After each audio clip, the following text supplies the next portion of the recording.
ورور مولوي صاحب احسان ته بلنه ورکوو چې دلته تشریف راوړي او خپل عالمانه وینا تاسو درنو حاضرینو او محترمو اورېدونکو ته در واوروي. الحمد لله وكفى وسلام على عباده الذين اصطفى. أما بعد فأعوذ بالله من الشيطان الرجيم. بسم الله الرحمن الرحيم. فقد قال الله تبارك وتعالى في القرآن العظيم والفرقان الحميد: وقرن في بيوتكن ولا تبرجن تبرج الجاهلية الأولى. صدق الله العلي العظيم. عرض داو چې اسلامي حکومت چې په خپلو حدودو کې دا خبره کړې چې ښځې دې په کورونو کې کښېني، د کورو څخه دې راوځي نه بلا ضرورته. که یو وارې شرعي ضرورت پیښ شي، ښځه د باندې راوځي، بیا دې په شرعي حجاب کې راوځي. دا خبره چې اسلامي حکومت کړې، آیا دا خبره د ځانه کړې وه که دا خبره د بل چا خبره ده؟ تېره خطبه کې مو عرض کړی و چې خدای جل جلاله چې زموږ او د ښځو د ټولو خالق دی، هغه ښځو ته په قرآن کریم کې امر کړی دی چې تاسې په خپلو کورونو کې کښېنئ، بلا ضرورته د باندې راوځئ مه. که یو وارې ضرورت درته پیښ شو، بیا د کوره څخه د باندې د ضرورت په اندازه باندې راووځئ، خو په شرعي حجاب کې راوځئ. اظهار د زینت مه کوئ. په دې رابطه مې عرض وکړي په تېره خطبه کې د آیاتو په ارتباط. په دې جمعه کې به د دې خبرې په ارتباط باندې د سردار کونین خاتم النبیین حضرت محمد رسول الله صلی الله علیه و آله وسلم ځینې اقوال را نقل کو چې که یو وار ښځې د خدای جل جلاله خبره ونه مني او د خدای جل جلاله د رسول خبره ونه مني، دغه د اسلامي حکومت امر چې دوی ته سوی په واقع کې د خدای جل جلاله امر او د خدای د رسول امر دا ونه مني، بیا څنګه وعده ورکول سوی؟ پیغمبر علیه الصلاة والسلام فرمایي: وای صنفان من اهل النار، وای دوه صنفه، دوې طبقې د انساني نوع څخه د خاوندانو څخه د اور دي، د جهنم په اور کې به قرار لري. هغه دوه صنفه څوک دي؟ په دغه مبارک حدیث کې یو جز راجع دی حکومت ته، هغه خلکو ته چې نن واک و قدرت لري، او یو جز د حدیث شریف راجع دی هغو ښځو ته چې د خدای جل جلاله حکم نه مني، د خدای جل جلاله د اوامرو نافرمانی کوي، هغو ته راجع دی. پیغمبر علیه السلام وای دا دوه صنفه د انساني نوع څخه د خاوندانو څخه د اور دي، په دې معنا چې په جهنم کې به قرار لري، د جنت د نعمته به محروم وي، د خدای جل جلاله د دیداره به محروم وي، جهنم بې ځای ګرځي.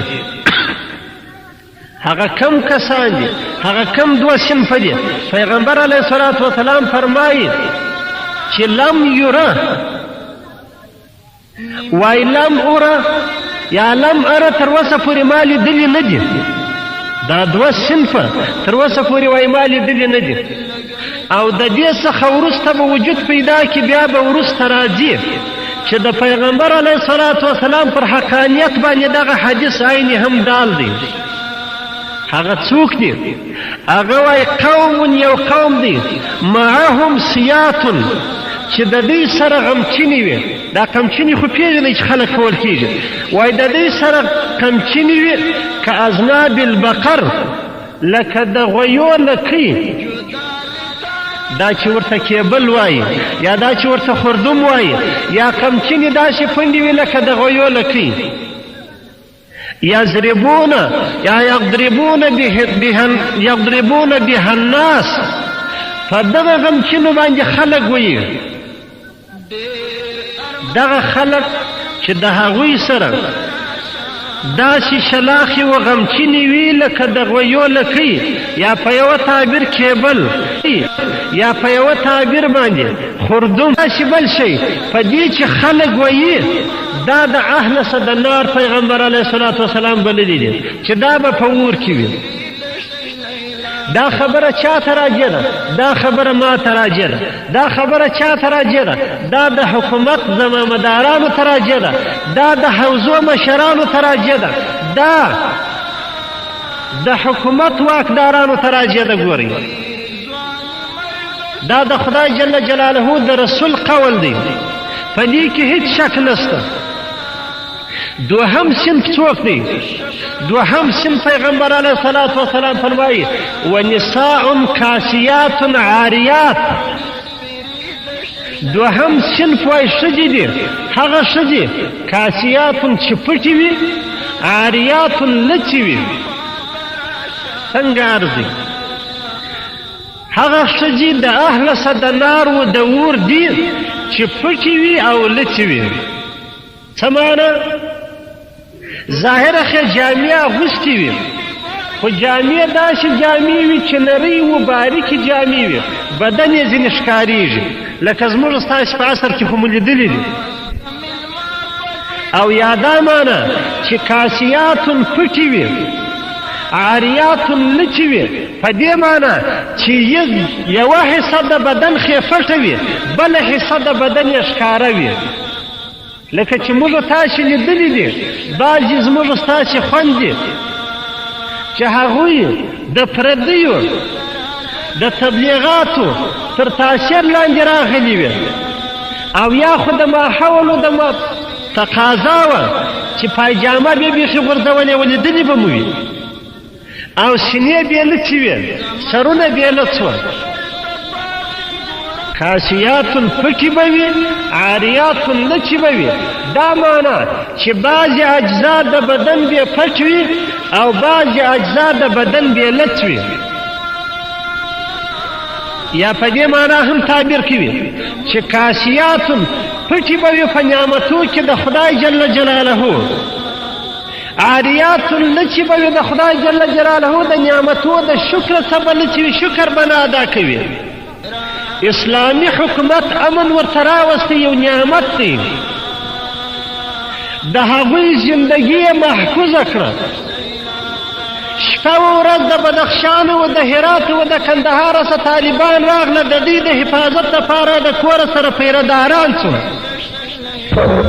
غله و داړماران یې وشړل. کمونستان،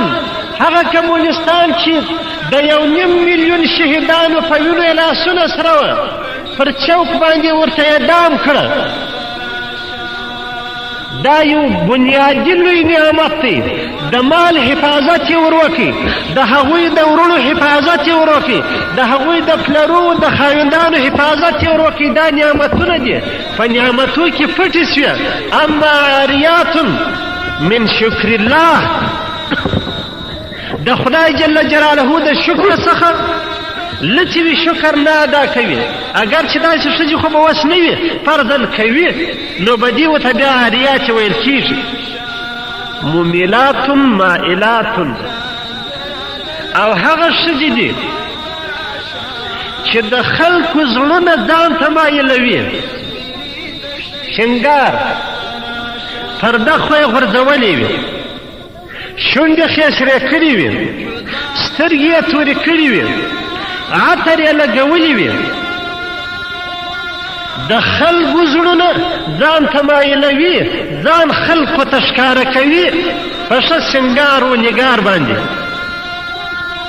او مائلات، په خپله نورو خلکو ته هم اعلان کوي، د خلکو څخه تقاضا کوي چې زه ستا په خدمت کې حاضر یم. ځینې واقعات یې سړی نشي ویلی ورونو. په کابل کې چې څوک به وي اوس خو به نه وي، هغه وظیفه چې زه په هغه کې قرار وس لرم خلک راته وایي، یا بله وظیفه وایي هغه وزیر و رئیس خو به ناست و، یوه ښځه د سکرترې په نوم بیا پر دغه څنګ ناسته وه، بله سکرتره بیا پر دې څنګ ناسته وه، وایي داسې بیا دا سر پر غوږه ورته راواړوئ، ول زه ستا په خدمت کې یم شپه و ورځ. زما په خبره خو پوهېږئ.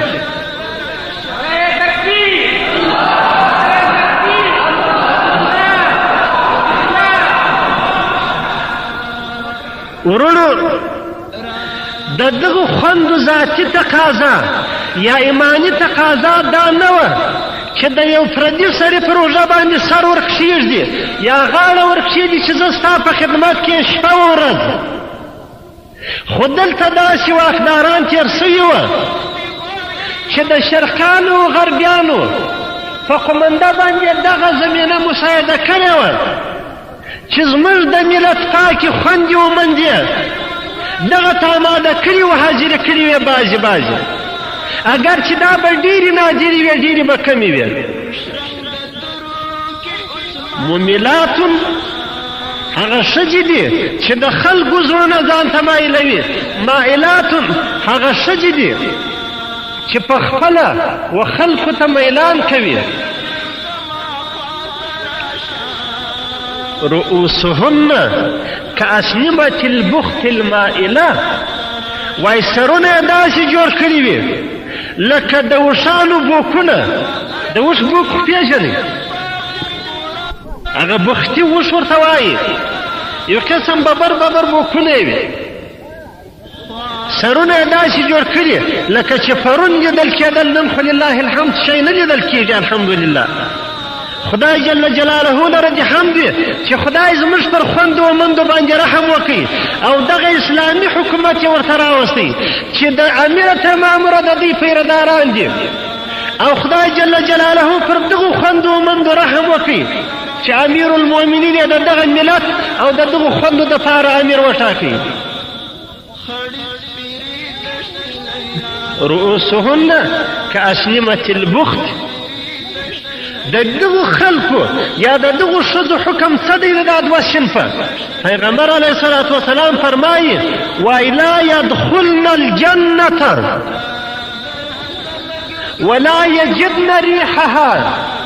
وای جنت ته به داخل نشي دا دوه صنفه. دغه ښځې چې پټې هم وي لڅې هم وي، دغه خلک چې په داسې شلاخو په داسې غمچینو باندې خلک وهي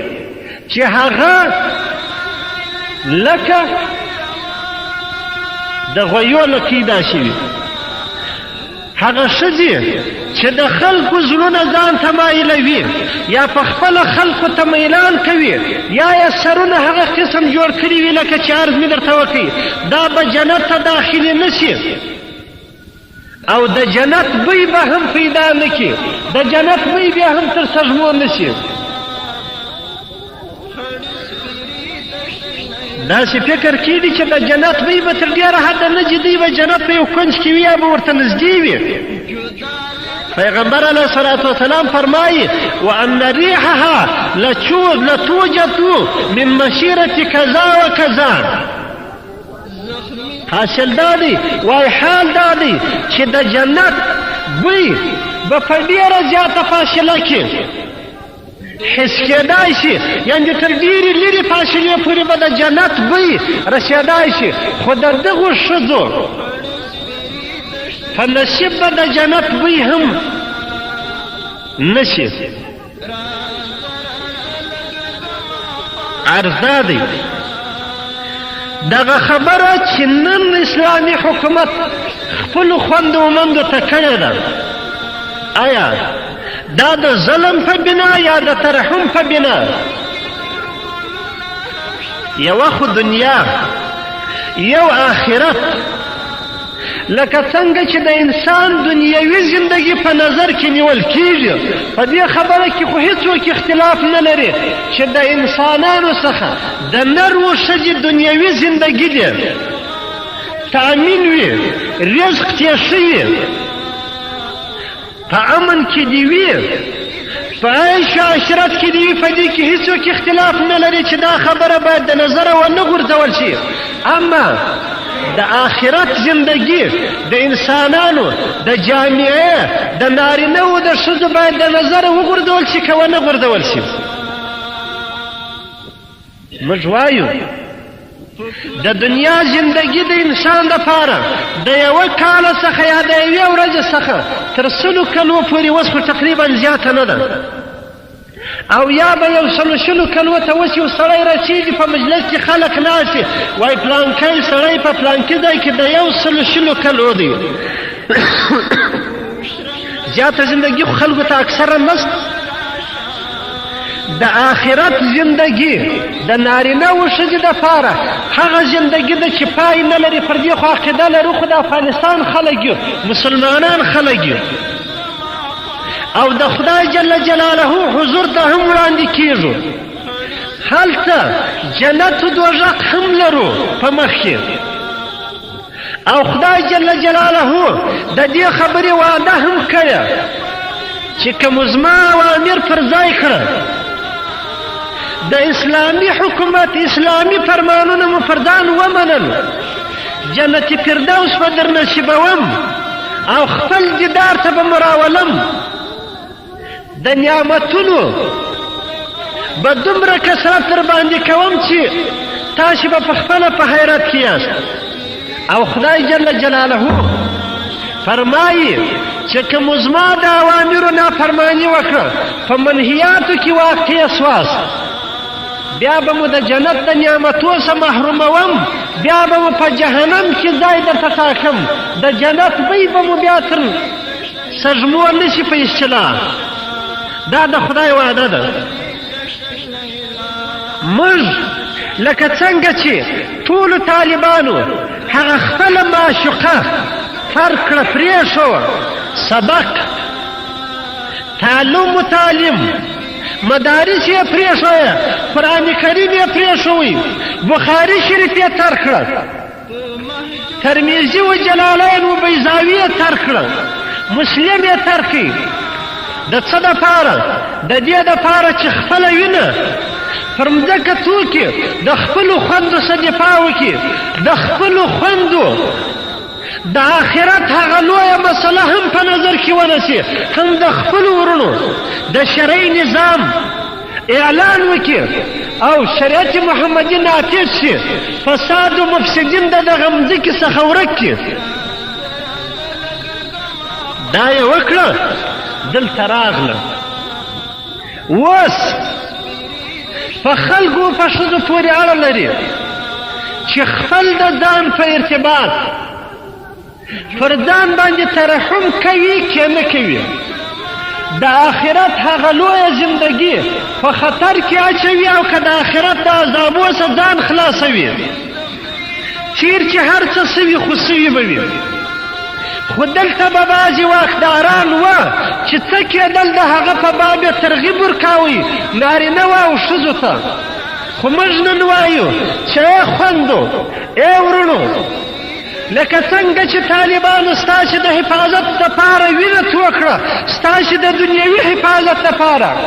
دغه رقم یې خپله زندګي ناارامه کړه ستاسې د اخروي حفاظت دپاره. اوس به وګورو چې تاسې په خپله د آخرت د زندګۍ د تامین دپاره کار کوئ یا د آخرت د زندګۍ د خرابۍ دپاره کار کوئ. نور په خلکو په ښځو پورې اړه لري. که ښځې چې زموږ خویندې و میندې دي، که زموږ ورونه و پلرونه زموږ په رابطه باندې هر څه وایي، خو موږ به بیا وایو چې موږ تاسې سره خور ورور، موږ تاسې سره ورونه، هیڅ چاره د دې څه نشته که تاسې موږ په ډبرو هم ولئ موږ به بیا وایو چې موږ ته تاسې قربانېږو موږ ستاسې د آخرت د زندګۍ د تامین دپاره شپه ورځ کار کوو دا وایو چې راسئ په قرآن کریم عمل وکړو راسئ په سنت نبوي عمل وکړو راسئ فقه حنفي و اسلامي ته غاړه کښېږدو دا خبره مو خبره ده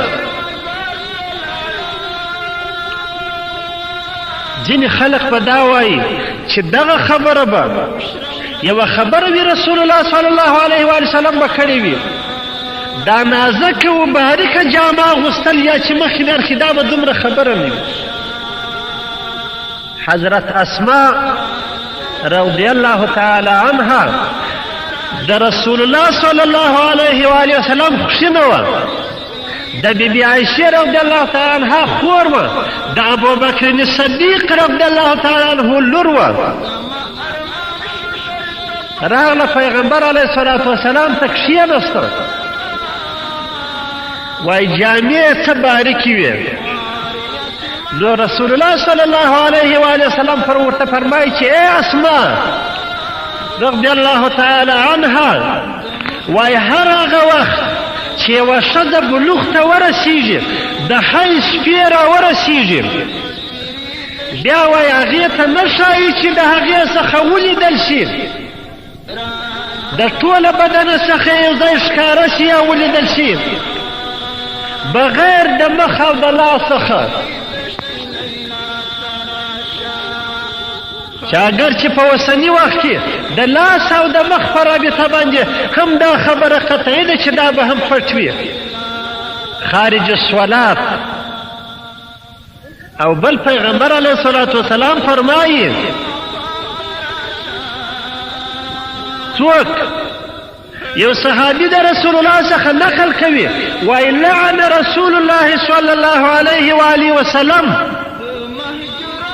المتشبهين من الرجال بالنساء والمتشبهات من النساء بالرجال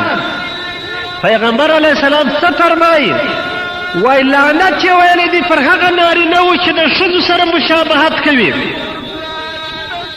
د کالو د جامو په جوړېدو کې د سر په جوړېدو کې یا هغه څه چې د ښځې د خواص څخه دي په هغه کې نارینه ورسره شرکت کوي یا ورسره مشابهت کوي او پر هغو ښځو باندې رسول الله صلی الله علیه و وسلم لعنت ویلی دی چې وي خو ښځې د نارینهو سره مشابهت کوي په جامه کې په سر جوړولو په بل کې یا په هغه شیانو کې چې د نارینهو د خواص څخه وي په هغه کې ښځه ورسره شرکت کوي او ځان ورسره مشابه کوي ورونو موږ بیا دا ارزول غواړو خپلو خویندو او میندو ته وایو چې قرآن کریم د خدای یو کتاب دی احادیث د رسول الله صلی الله علیه و وسلم سنت دی فقه حنفي د امامانو اقوال دي چې د کتاب الله او د سنت رسول الله څخه ماخوذه ده دومره به وایي چې ای خویندو ای ورونو دا د خدای کتاب چا رالیږلی دی دا قرآن کریم خو خدای رالیږلی دی که بل چا د جبرائیل امین په واسطه رالیږلی دی رسول الله ته رالیږلی دی رسول الله بیا موږ تاسو ته رالیږلی دی واسطه پر واسطه خو داسې به وي زما عرض دا دی که د یو سړي دپاره یو خط د امریکا سره راشي د روسیې سره راشي د هند سره راشي د یوه بله ملکه سره راشي او دغه څوک چې دا کتاب یې ورته راوړی وي دا خط یې ورته راوړی وي داسې ورته ووایي چې په دغه مکتوب کې ستا دپاره یو څه لیکلي دي چې وایي دا وکړه څه نور شیان لیکلي دي چې دا مه کوه که دې په دغه مکتوب یا په دغه خط باندې ځان پوه کړي نو به نجات پیدا کړي په دنیا او آخرت کې که دې ځان پوه نه کړي تا ته خطرات دي دغه سړی په خط پوهېږي که نه پوهېږي دا خط به پرېږدي چې ځان په پوه نه کړي یعنې د یو سړي ورور په سعودي کې دی خط ورته رالیږي دا خط که په انګریزي هم لیکلی وي دی نه په پوهېږي یا په عربي لیکلی وي حتی تر جلال آباد ته به نشي پسې ولاړ شي په دا خط خلک معاف وکړي چې ورور ورته رالیږلی وي یا تره ورته رالیږلی وي یا یو بل قریب و عزیز ورته رالیږلی وي وای حتما په دغه خط کې د خطر یوه خبره لیکلې که په پوه نه سوم راته خطر به وي قرآن کریم چې خدای جل جلاله رالیږلی د خدای جل جلاله رسول احادیث رالیږلي موږ وایو دا د خدای د خبرې سره موږ څنګه دې پروا سو دومره سوال را سره پیدا نه سو چې تاسې راسئ دا د خدای کتاب وګورو چې خدای جل جلاله په دا کتاب کې موږ ته څه شي رالیږلي آیا دا سوال د چا سره نسو پیدا چې که مې د خدای په کتاب ځان پوه نه کړي د یوه لوی خطر سره به مخامخ سم موږ وایو چې ای زموږ خویندو ای زموږ مندو ای زموږ ورونو مکتب خو مې د ابتدا څخه تر 12مه صنفه وویلی د 12مه څخه وروسته مې 4 کاله پوهنتون وویلی بیا خارج ته ولاړم خارجي چانسونه مې حاصل کړه ډېر مو ښه وکړه ولې خو تاسې راسئ دا د خدای خط دا د خدای جل جلاله د رسول خط چې قرآن کریم یې نوم دی یا بخاري یې نوم ده په دې کې هم وګوره چې خدایه تا موږ ته څه شي لیکلي دي عرض دا دی چې دا د خدای جل جلاله کتاب یو وار راواړو چې څه راته پکښې لیکلي دا سنت نبوي یو وار راواړو چې څه راته پکښې لیکلي که یو وار په پوهېږو نه یوه ځای ته خو هم په کتاب الله پسې ولاړ سو یو چا ته یې کښېده چې ای ملا صاحبه ای مولوي صاحبه ای فهمه صاحبه دا د خدای جل جلاله په کتاب کې موږ ته څه لیکل سوي دي زموږ په مخ کې یوه د دنیا زندګي یوه د آخرت زندګي چې دا مو په خطر کې نه شي په دغه خبره موږ پوه کړه بیا هم وخت نه دی تېر ای خویندو ای مندو ای ورونو تر تاسې قربان سم که ټول عمر یو سړی په زنا کې تیر کړي که ټول عمر یوه ښځه په زنا کې تیر کړي والله العزیز امیر المؤمنین یا حکومت اسلامی ته به مسؤلیت نه وي خو په داسې حال کې که موږ خبر ونه لرو موږ د زنا موږ د لواطت موږ د بدۍ طرفدار نه یو موږ د انسانانو د زندګۍ د خطر طرفدار نه یو نه په دنیا نه په آخرت کې موږ همیشه دا خبره کړې او کوو چې د نارینهو او د ښځو زندګي دې په دنیا کې هم تامین شي او په آخرت کې دې هم تامین وي نور که په پټه څوک څه کوي هغه به د هغو خپل مسؤلیت وي مسؤلیت به تاسې ته راجي وي موږ وایو راسئ د دنیا او د آخرت د مسؤلیته څخه ځان خلاص کړي نن د دغه شرعي امیر د دغه امیر المؤمنین د امر منل پر موږ تاسې باندې واجب دي ورونو دا د خدای جل جلاله د رسول خلیفه دی نن دا یو شرعي امیر دی دا جمهور رئیس نه دی دا صدر اعظم نه دی دا د خدای جل جلاله د رسول د سنت مطابق یو شرعي امیر دی ګورئ چې د دغه امیر د اوامرو د منلو په رابطه باندې بې پروایي ونه کوي د خدای جل جلاله عذاب به والله در باندې راځي ما تاسو ته عرض وکړي څو ورځې مخکې ما موسی علیه السلام چې د فرعون مقابله کول د فرعون په مقابله کې یا د بني اسرائیلو په نجات کې ټول بني اسرائیل ورسره ملګري وو خو کم وخت چې د زکات حکم قارون ته متوجه سو. قارون د خدای جل جلاله د رسول خبره ونه منل، د خدای حکم یې ونه مانی، د خدای د رسول د خلیصه یې ونه مانی. ورونو د ملت خوندو، خصوصا د کابل مسلمان ورونو، مسلمانو خوندو، خو موږ خپل ځان ستاسې د نجات لپاره فدا کوو، خپله وینه تر تاسې قربانوو. اما زموږ په قرباني چاته د آخرت نجات نه ورکول کېږي، د دنیا نجات ورکول سو. ښه بد ګټه ځینې واخسته، که څوک ښه دی په کابل کې، که بد دی بد خو به نه وي الحمدلله. دا د خولې څخه یو داسې تعبیر وتلی وي چې د یوه ورور د مزاج سره مخالف وي.